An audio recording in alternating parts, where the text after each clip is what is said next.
Magandang gabi, binabati ko kayo at may espesyal tayong panauhin sa palabas na yon. Panauhin ko ngayon si Peter Schiff, host ng Peter Schiff Show podcast na nagbabala sa krisis pinansyal noong 2008 bago ito nangyari. Sa loob ng mga dekada, ipinaglaban ni Peter na hindi kakayanin ng Amerika ang utang, mga depisit at mga patakaran nito sa pananalapi.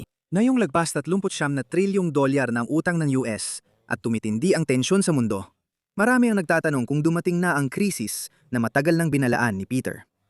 Peter, welcome back sa programa. Salamat sa imbitasyon. Oo naman. Mananaking tagahanga kami ni Alex sa'yo at sinusundan namin ang gawa mo sa Twitter. Gusto talaga namin ang mga pananaw mo. Sisumulan ko sa pinakamalaking usapin ngayon, ang posibleng kasunduan ng Estados Unidos at Iran. Alam mo, ito ay nananatiling hindi pa rin lubos na nakikita o malinaw. Bukhang kailangan magbayad si Trump ng bilyon-bilyong dolyar sa mga Iranian para muling buksan ang kipot na dati namang bukas bago ang digmaan.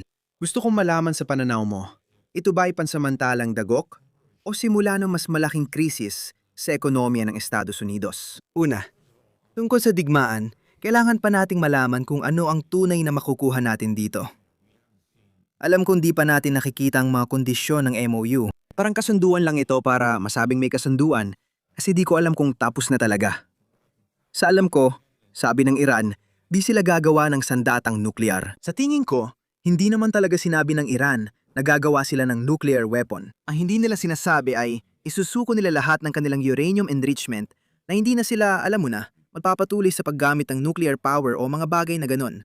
Hindi ko alam ang nagbago, maliban sa pinatunayan ng Iran na kaya nitong lumaban sa Estados Unidos at mabuhay. Dahil kung titingnan mo kung saan ang ating mga sinasabing layunin, ito ay ang pagpapalit ng pamahalaan. Layunin nating tanggalin ang mapaniil na pamahalaan na ito para palayain ang mga tao ng Iran. Wala namang nangyari sa mga iyon. Ibig kong sabihin, pareho pa rin ang pamahalaan. Oo, alam mo, nagpalit sila ng liderato dahil pinatay natin ang mga namumuno noon.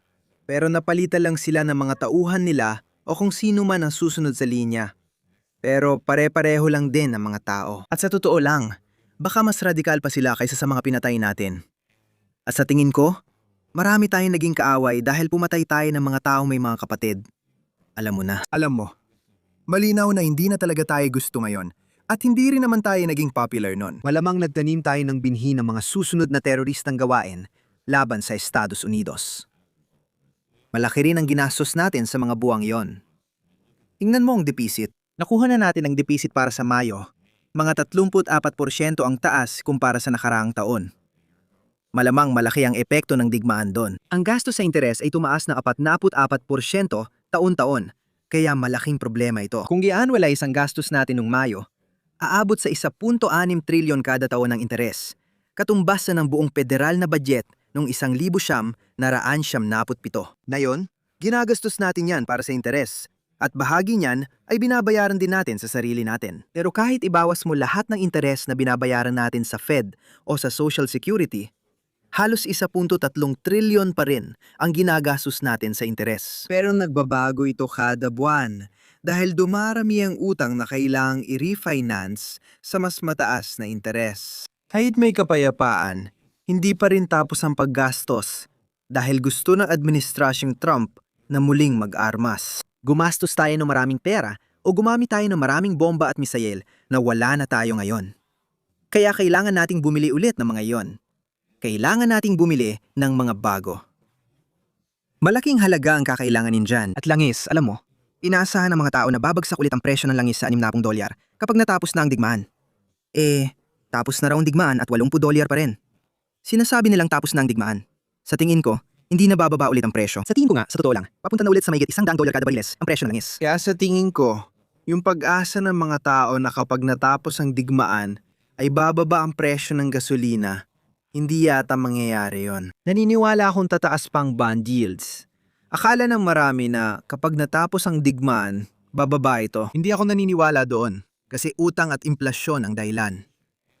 Marami pang implasyon ang darating dahil nakalika na tayo ng marami at dadami pa. Alam mo, yung big beautiful bill ay, recipe talaga para sa implasyon. Yun lang talaga yon. Malaking pagtaas ng paggastos na may kakulangan sa budget. Ngayon, may sina Powell at iba pa na tayo, pati si Kevin Warsh. Makukuha natin ang kanyang unang FOMC meeting at press conference ngayong linggo. Sa tingin ko, Nalakas ang pressure sa Fed na magpatakbo ng printing presses dahil ito lang ang paraan para pondohan ang deficits nang hindi tumaas ang interest rates. Ayaw ni Trump na tumaas ang interest rates kasi maaring bumagsak ang stock market na ginagamit niyang sukatan ng kanyang pagkapangulo. Magiging mas mabigat ang pabahay kung tumaas ang rates na kailangan para labanan ng inflation. Ngunit dahil dito, lalo pang lalakas ang inflation. Iyan ang sakunang tinutungan natin. Walang madaling paraan para makalabas dito. Para tayong naipit sa dalawang mahirap na sitwasyon dahil sa inflation, di ba? Kung lalabanan natin ang inflation, maaring bumagsak ang ekonomiya o magdulot ng mas mataas na inflation at krisis pinansyal. Oo, ano ang ibig sabihin nito para sa karaniwang Amerikanong mamimili ngayon? Ibig kong sabihin, kung titingnan natin, alam mo na, ang dolyar ay nawalan na ng malaking halaga ng purchasing power nitong nakaraang 6 na taon. Sa tingin ko, may inilabas lang na artikulo ang New York Times na nagsasabing nawalan na ito ng halos 30% ng buying power nito. Nakikita natin, alam mo, itong nakaraang 2 taon, ang presyo ng mga bilihin ay sobrang tumaas, alam mo, para sa mga karaniwang Amerikano. Ibig kong sabihin, talagang nagiging hindi na ito kayang tiisin. Alam mo, yung kalidad ng buhay sa Amerika. Ibig kong sabihin, kailangan mo talagang magkaroon ng maraming pera para mapanatili ito. Kaya saan ba tayo patungo dito pagdating sa karaniwang mamimili?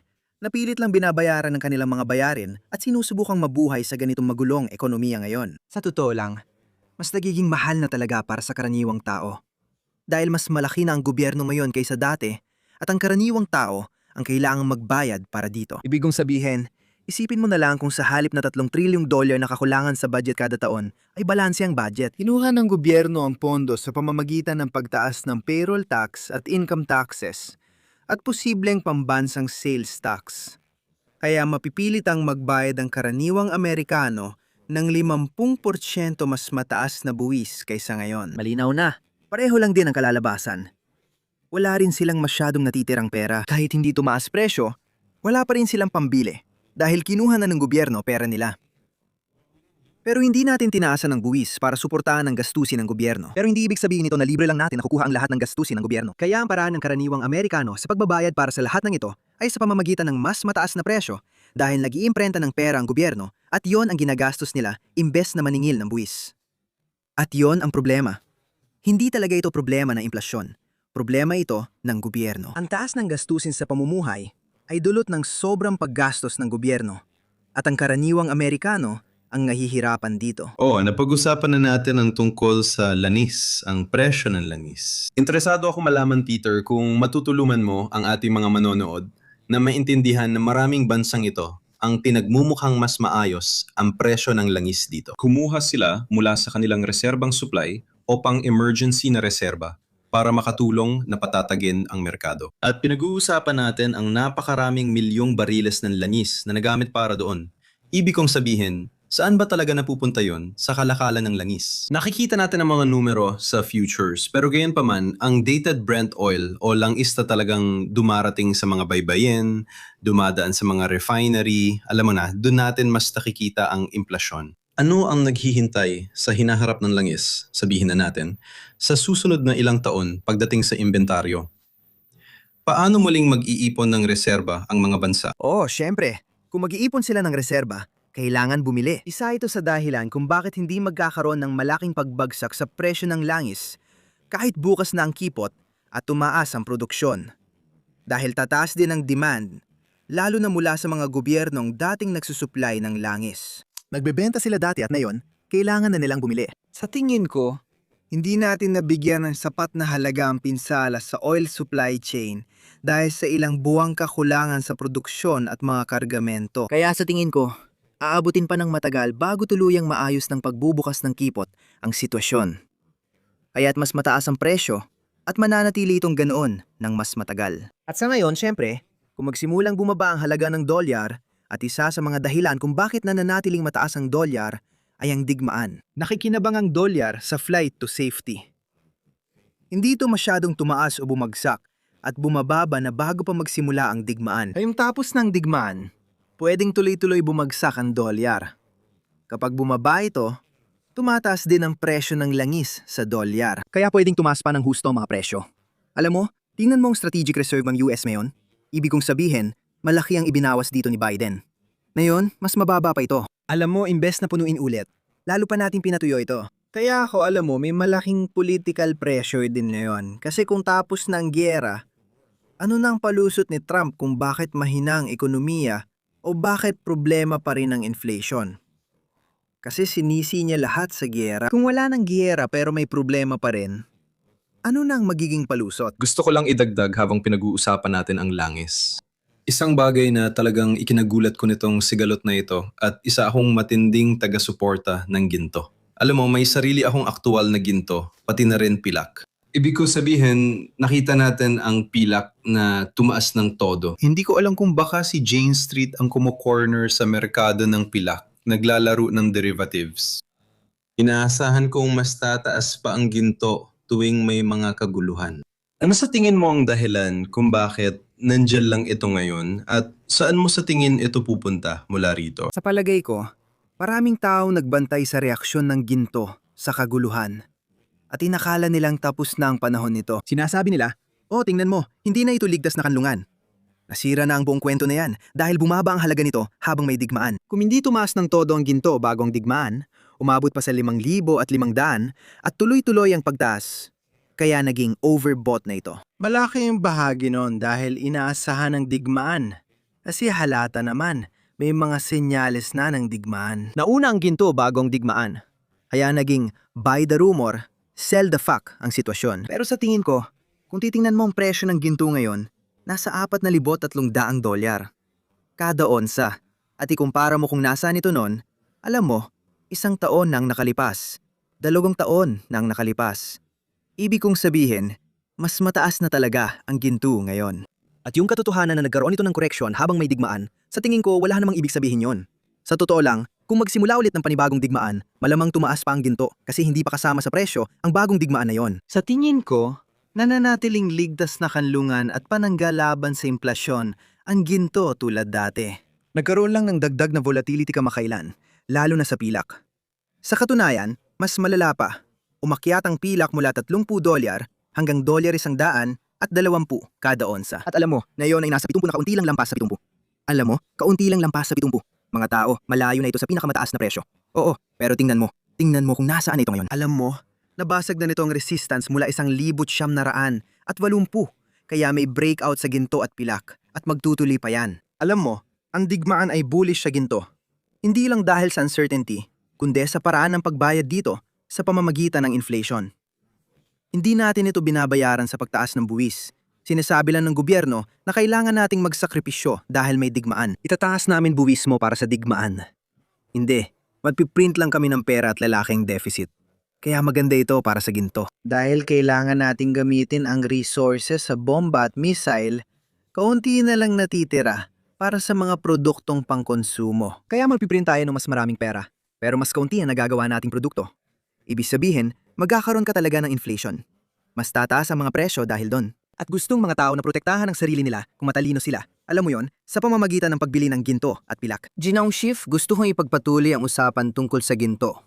Dahil kamakailan ay nakita nating nag-iipon ng maraming ginto ang China. Alam mo, nadagdagan pa ng 10 toneladang ginto nung nakarang buwan. Sa palagay ko, 15 buwan na silang tuloy-tuloy na bumibili ng ginto. Bumibili rin ng maraming ginto ang Poland. Sa tingin mo, bakit iniipon ng mga sentral na bangko ang kanilang reserbang ginto? May partikular bang estratehiya ang China ngayon at paano nila ito binabalance? Hindi lang ito dahil sa kaguluhang geopolitical, dinay-dollarize talaga nila. Malinaw na gusto ng mga pangunahing sentral na bangko at gobyerno na bawasan ang exposure nila sa US dollar. Malinaw na kailangan talaga nilang gawin yon. Kung hindi pa malinaw, dirinaw natin gamit ang sanctions sa Rusya na ang dollar reserves mo ay hindi talaga sayo at pwede naming kunin kung ayaw namin ang ginagawa mo. Kaya hindi talaga ligtas na lugar yon para sa mga Chino o Ruso o kahit sino. Kasi alam mo, pwede namin talikuran ng isang kaibigan sa isang iglap. Alam mo, pwede kang maging kakampi sa isang sandali at kaaway sa susunod, di ba? Kaya ayaw mo mapunta sa ganung posisyon. At malinaw naman yon.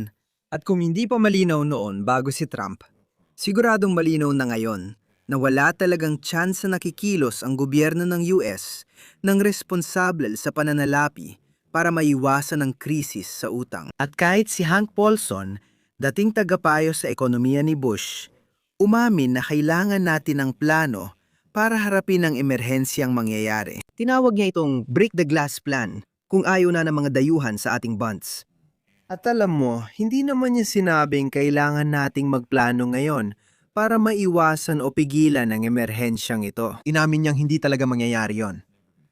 Dahil hindi natin mapipigilan ang krisis, gusto niya ng emergency plan para dito. Napagtanto ng mga nagpapautang na umabot na sa halos 40 trilyong dolyar ang utang ng bansa at madaling maging 50 trilyon sa mga susunod na taon. Mabilis ding lumulobo ang mga bayad sa interes. Sa ngayon, 30% ng kita sa buwis ay pambayad interes. Sa ilang taon, pwedeng maging 50% ito at kalaunan, maaari ring maubos lahat ng kita sa buwis. Malinaw na hindi mapapanatili ang sitwasyong ito. Wala ring paraan para mabayaran ng US ang mga obligasyong ito. Kaya may dalawang pagpipilian. At parehong hindi maganda kung may hawak ang US Treasury. Una, pwedeng mag-default, tama? Hindi ka namin babayaran. Na ayaw mo kung may hawak ang US Treasury at mag-default kami. Lalo na kung dayuhan ka dahil pwedeng piliin ng US government kung kanino sila magde-default. Kung ikaw ay Tsina, pwedeng sabihin ng US na hindi nila babayaran ang prinsipal o interes ng mga bond na hawak ng mga Tsino. Walang kwenta yon. Alam mo na, kaya alanganin ang sitwasyon mo. Kahit hindi tayo mag-default, hindi pa rin natin kayang magbayad sa lehitimong paraan. Hindi pwedeng taasan ng buwis ng mga Amerikano para pambayad ng interes sa Chino o iba pa. Magpiprint na lang tayo ng pera. Ibig sabihin, babagsak ang halaga ng dolyar dahil kailangan nating gumawa ng marami. Alam ito ng mga sentral na bangko, kaya gusto nilang umiwas at lumayo sa dolyar. Pero kapag umalis ka sa dolyar, kailangan mong ipalit ito sa ibang bagay o bumili ng kung ano gamit ang iyong mga dolyar.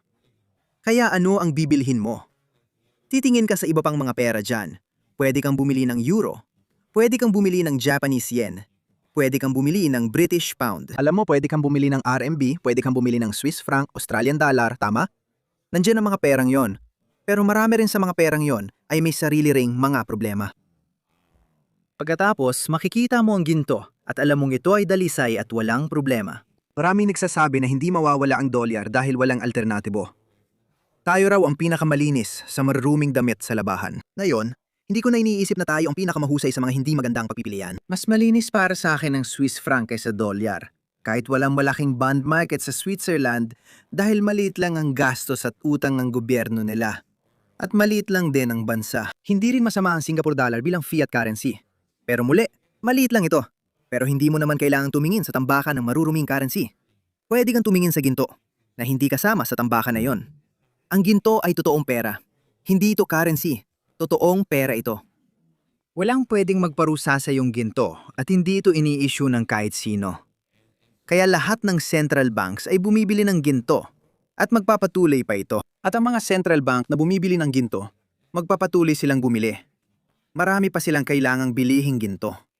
At ang mga central bank na hindi pa bumibili ng ginto, magsisimula na rin sila. Medyo huli sila sa saya. Pero darating din at magsisimula ng bumili. At ang isa pang mangyayari ay, ang mga pribadong mamumuhunan na hindi pa talaga sumasali sa kasiyahan. Magsisimula na rin silang bumili. Bibili ng ginto ang mga institusyon, pondo ng pensyon, kumpanya ng siguro, hedge funds, endowments, at individual na mamumuhunan. Lahat sila ay magsisimulang bumili. Hindi ko alam kung gaano kalaki ang ilalaan nila sa ginto. Pero sa ngayon, halos wala pang naglalagay. Kaya maglaan lang ng 5 hanggang 10%. At saan manggagaling ang allocation na yan? Mas malamang na manggaling ito sa bonds kaysa sa equities. Malaking bagay ito dahil kung gobyerno ka ng US at nagbebenta ka ng treasuries, pero ayaw na ng dating mga pribadong investor na bumili nito. Gusto nilang bumili ng ginto para doon ilagay ang pera kaysa sa US Treasury.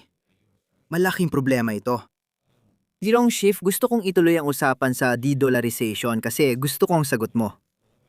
Bumibili ng ginto ang China para mag-de-dollarize. Nakita rin natin ito anong digmaan sa Iran. Alam mo, tiyak na itong mga estado sa Gulpo ay naghahanap ng ibang mga opsyon dahil sa kaguluhan. Nakikita natin na lumalakas na ang BRICS at mas malaki na ito kaysa G7. Kung magpatuloy pa ang mga ganitong trend at dumami pa ang mga bansang kasali, madalas kaming tanungin ng mga Amerikano kung paano maapektuhan ng de-dollarization ang isang katulad nilang investor. Mas nagiging dahilan ba ito para maging bullish at bumili ng mas maraming ginto? Paano nito maapektuhan ang karaniwang Amerikano?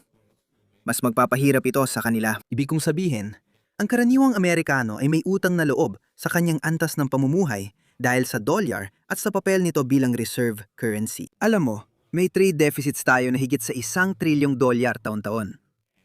Natitiis lang natin ito dahil gusto ng mundo ang dolyar. Kaya nating ipagpalit ang dolyar na kinikita at ipiniprinta ng Fed para sa mga produktong gawa na ibang bansa na hindi natin kayang gawin dito. Mas marami tayong nabibili dahil laging puno ang estante sa mga tindahan. Maraming paninda doon at nabibili natin ito sa abot kayang presyo. Mas mataas na yon. Pero kapag bumagsak ang dolyar, magbabago lahat. Hindi na tayo pwedeng magpatuloy sa malaking deficit dahil baka ayaw na ng mundo sa dolyar natin. Gugustuhin nila ang ating mga produkto kung maganda ang kalidad at gusto nila. Pero hindi na natin kayang magkaroon ng $1 trillion na deficit taon-taon. Kailangan nating mag-export ng mas marami at mag-import ng kaunti na magdudulot ng mas mataas na presyo. Ibig sabihin, yung ilang produkto na dati dito lang, kailangan na nating i-export. Marami ring bagay na hindi na makakapasok dito. Kaya ang supply ng mga produkto na mabibili ng mga Amerikano ay lubos na mababawasan. Anong ibig sabihin nun? Ibig sabihin nito ay mas mataas na presyo. Ibig sabihin, kung gusto mo bumili ng isang bagay, kailangan mo magbayad ng mas mahal. Maraming Amerikano ang hindi na makakabili sa merkado. Hindi na nila kaya magbayad ng mas mataas na presyo. Yung mga may pera, kahit tumaas pa ang presyo, bibili pa rin sila dahil kaya nila at gusto nila. Pero yung ibang tao, hindi na kayang bumili dahil sobrang mahal na. Pero ang karaniwang Amerikano ay makakakita ng malaking pagbaba sa kanilang antas ng pamumuhay dahil lahat ng bagay ay mas magiging mahal. Ibig kong sabihin, alam mo yan pagpasok mo sa Target, parang pakiramdam mo na sa Saks Fifth Avenue ka na o kung saan mang mamahaling tindahan. Ibig kong sabihin, lahat ng bagay ay magiging mahal. Mas magiging mahal ang mga bagay na dati nating itinuturing na normal lang. Tataas ang interest rate dahil hindi lang mura ang produkto na natatanggap ng mga Amerikano dahil sa dolyar, kundi pati mababa rin ang interest rate. Kasi kapag binenta ng mga dayuhan sa atin ang lahat ng mga bagay nito at tinanggap ang ating dolyar, hindi lang nila itinatago ang dolyar sa ilalim ng kutson. Bumibili sila ng ating mga treasury. Bumibili sila ng ating mortgage-backed securities. Bumibili sila ng ating corporate bonds. At ibig sabihin nito ay mas mababa ang ating interest rates. Pero kapag hindi na ginagawa ng mga dayuhan yon, mas kaunti na ang demand para sa lahat ng ating mga securities. At ibig sabihin nito ay mas mataas ang interest rates. Kaya hindi lang basta mas mahal ang lahat ng bagay, kundi mas malaki rin ang gagastusin natin para manghiram ng pera, para makabili ng mga bagay na iyon o para bumili ng kahit ano o para mag-invest. Ang gastos sa kapital at pag-utang ay tataas ng husto sa Estados Unidos. At magiging malaking problema yon dahil magkakaroon din tayo ng malaking pagtaas ng kawalan ng trabaho. Dahil karamihan ng mga trabaho sa Amerika ngayon ay nakatali sa labis nating pagkonsumo na bunga ng halaga ng dolyar. Sino ang pinakamalalaking employer sa Amerika? Sila ay Walmart at Amazon na nagbebenta ng mga produkto, karamihan ay inaangkat at hindi gawa sa Amerika. Tama. Malalaking employer din ang UPS at Federal Express. Anong ginagawa nila? Nagde-deliver sila ng mga binibili natin sa Amazon. Apat sila sa pinakamalalaking employer sa bansa, kaya magtatanggal sila ng empleyado. Ano na lang gagawin ng mga natanggal para maghanap buhay? Hindi ko rin alam. Malinaw naman, kailangan natin magsimulang gumawa ng mas maraming bagay. Kaya dapat tayo magtayo pa ng pabrika at palawakin ang supply chains at infrastruktura. Pero kailangan dito ng malaking kapital. Saan manggagaling ito? Alam mo, kaya tayo, alam mo na ilagay natin ang sarili natin sa isang napakalaking problema dahil nagtayo tayo na ekonomiyang gumagana lang kung susuportahan ito ng mga dayuhan. Kailangan nilang pautangin tayo ng pirang, hinihiram natin at gumawa ng mga produktong kinokonsumo natin. At alam mo, iyan ay isang bagay na kakaunti lang ang nakakaintindi. Alam mo, hindi maintindihan ng Pangulo yon. Akala niya niloloko at sinasamantala tayo ng mundo. Pero sa totoo lang, tayo ang nanduloko at sumasamantala sa kanila. Hindi niya naiintindihan ang ekonomiya at kung sino ang may alas. Akala niya tayo dahil tayo ang malaking consumer at nangungutang. Pero sila talaga ang may hawak ng alas. Sila ang producer at nagpapautang. Kaya sila may kontrol dito, hindi tayo. Ginoong Schiff, gusto kong talakayin ang bagong pinakamalaking IPO. Pag-usapan natin ang SpaceX. Gusto kong marinig ang opinion mo tungkol dito. Pinakamalaking IPO ito at ika-6 na pinakamalaking kumpanya sa mundo ngayon. Ano nga ba ang totoo sa SpaceX IPO na di napapansin ng karamihan? Sa totoo lang, di ko rin alam. Sa totoo lang, una, Hindi ako sigurado kung kumikita na ang SpaceX. Alam ko may kita sila sa Starlink na ginagamit ko rin sa bangka ko.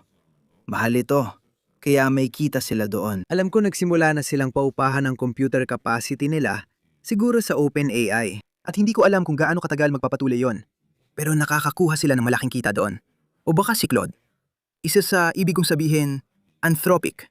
Baka Anthropic na. Nakakalimutan ko kung alin. Kaya sila nakakakuha ng pera doon. Hindi ko alam kung gaano kalaki ang perang nariyan sa space exploration at sa pagdadala ng mga tao sa kalawakan. Alam mo, parang kung pinag-uusapan mo yung mga taong magbabakasyon sa kalawakan, mga taong pupunta sa Mars, mga taong pupunta sa buwan, hindi ko alam kung gaano karaming tao ang pipila para doon. Pagdating sa mga bakasyon, sigurado ako magiging sobrang mahal yon. At ano bang gagawin mo? Alam mo yon, siksikan kayo sa maliit na sasakyan. At alam mo na, sa tingin ko, mas pipiliin ng karamihan na pumunta na lang sa Tahiti. Sa tingin ko, puro hype lang yan. May $2 trilyon ang halaga ng kumpanya. Pero may iba ring kumpanya na ganun din ang presyo. Oo, sobra rin ang presyo sa kanila. Parang kinukumpara mo lang ang mga stock sa iba pang stock na pareho ring bubble. Tapos sinasabi mo, oh, tingnan mo. Kung ikukumpara sa Nvidia o kung ikukumpara sa ilan sa mga iba pang malalaking tech na kumpanya na sobra na rin ang presyo. Kaya ito ay mag-IPO sa ganitong sitwasyon. Ang kumpanya ay may $2 trilyong, halos 100 beses ng kita ang halaga. Gets ko kung maliit na biotech na kumpanya na halos walang kita. Pero yung ganun kalaking kumpanya na nagtitrade ng 100x ng kita, wala pang nangyaring ganun dati. Yung ibang malalaking kumpanya, may kita na at mataas ang halaga nila. 30 hanggang 50 beses ng kita. Ang SpaceX, wala pa silang kita. Malinaw. Meron tayong pinakamahal na stock market sa kasaysayan ng US. Kaya posibleng, nasa bingi tayo ng pinakamalaking pagsabog ng kita at tama ang mga investor. Makikita natin ang hindi pa nangyayaring pagtaas ng kita ng mga kumpanya, walang kapantay na pagbagsak ng presyo ng stocks. O baka may mangyaring katulad dati, isa sa mga iyon ang siguradong mangyayari. Maaring tama o mali ang mga investor sa pagbibigay ng malaking halaga sa kinabukasan kita ng mga kumpanya sa US. At sa bawat pagkakataon noon na ang mga stocks ay hindi man kasing mahal nito ngayon, pero halos ganito kamahal, nagkamali ang mga investor. Kaya ang ligtas na pusta ay isa na namang bula ito, alam mo. Pero alam mo, Bubbles seem to get bigger and bigger. Cyrus Jansen, may isa pa akong huling tanong para sa'yo at gusto kong makakuha ng kaunting prediksyon mula sa'yo. Kung mapapatuloy ang Amerika sa $1 trillion na deficit, mamahaling digmaan at konsumo gamit ang utang, ano kaya ang kalalabasan ng Estados Unidos sa 10 taon? Maraming variable dyan. Siguro ang wildcard dito ay AI. At kung gaano kalaking dagdag produktibidad ang makukuha natin, pwedeng magbago yon ng aking pagsusuri. Ibig kong sabihin, kung wala ang AI, malinaw na. Lubos tayong mapapahamak. Pero alam mo, may potensyal pa rin. Hindi ko alam kung gaano kabilis. Alam mo, makakagawa tayo ng robotic workforce na may kasamang artificial intelligence para simulan ang paggawa ng lahat ng bagay na nakukuha natin ngayon mula sa mga Tsino. Pero alam mo, posible yon. Sa tingin ko, sa susunod na 10 taon, dadaan tayo sa krisis. Mukhang papunta na talaga tayo roon ngayon. Sa tingin ko, alam mo, ang utang ay lumalala at hindi na makontrol. Malaking problema ang implasyon at lalo pang lumalala. At alam mo, sa tingin ko sa politika, wawalisin ng mga demokratiko ang midterms. At sa tingin ko, mababawi nila ang White House. Sa tingin ko, ang kandidatong mananalo ay hindi magiging isang sentrista, hindi isang moderado. Magiging radika na sosyalista kasi lahat ay pakaliwa na. Si Trump na ay parang demokratiko na rin at wala na talagang konserbatibo. Wala nang digmaan. Parang Democratic Party na ang Republican Party at Socialist Party ng Democratic Party. Tama. Marami ring isinusulong si Trump na sosyalista, kaya lahat ay pakaliwa. Hindi pupunta sa gitna ang mga demokratiko, bagkus lalo silang lilihis pakaliwa. Tatanggapin ito ng publiko dahil yun lang ang opsyon. Pwede ring may 2 kandidatong parehong kaliwa ang paniniwala. Mas okay piliin yung mas malayo sa kaliwa kung siya ang may pinakamaraming pangako. Pero ang problema, kung titingnan mo ang huling 3 eleksyon, puro sisi sa mga nakaupo ang nangyayari. Tama. At lagi mas maganda tumakbo bilang outsider, bilang challenger. Kasi pwede mo isisi lahat ng problema sa mga taong nasa kapangyarihan. At maaari mong magbigay ng wad na pag-asa na ikaw ang ayos nito. Yung namumunong partido ay napipilit ang magpaliwanag kung bakit kailangan pa ng 4 na taon kahit di maganda ang nakaraang 4 na taon. Sinusubukan ko nilang kumbinsihin na maayos ang lahat at dapat silang ihalal muli.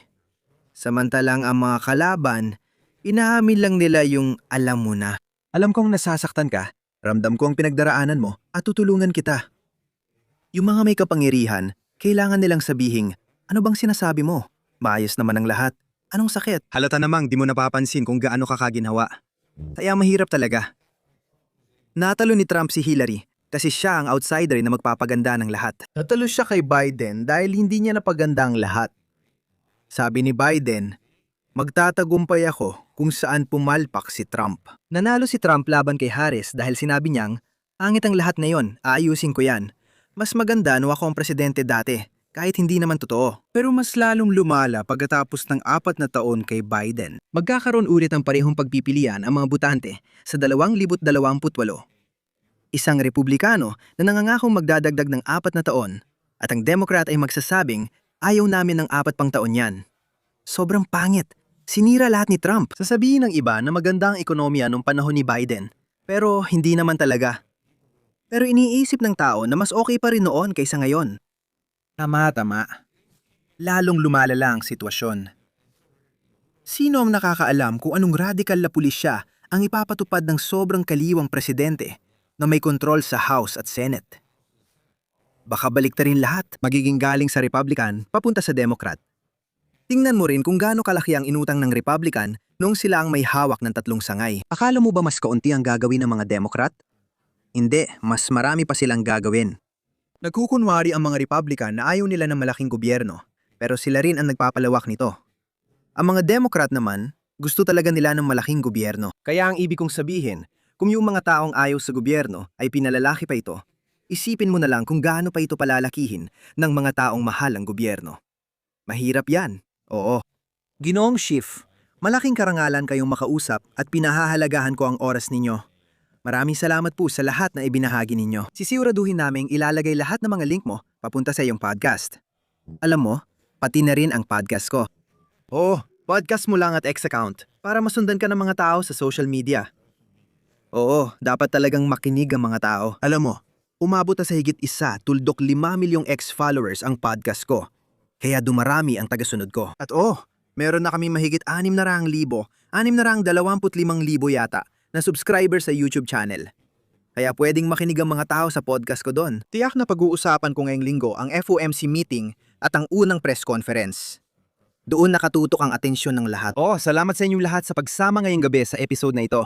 At inaasahan naming makasama kayo ulit sa susunod naming episode.